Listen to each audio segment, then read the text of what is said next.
केंद्रीय गृहमंत्री अमित शाह यांच्या अध्यक्षतेखाली उद्या पुण्यात पश्चिम क्षेत्र परिषदेची 27वी बैठक होणार आहे. पश्चिम क्षेत्रात महाराष्ट्रासह गुजरात, गोवा आणि दादरा नगर हवेली या केंद्रशासित प्रदेशांचा समावेश आहे.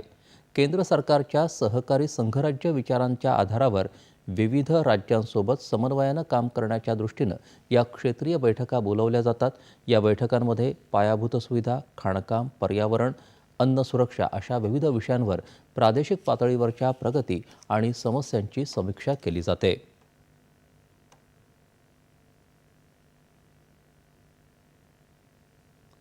त्यानंतर अमित शहा जनता सहकारी बँकेच्या अमृत महोत्सवी वर्षाच्या सांगता समारंभालाही उपस्थित राहतील.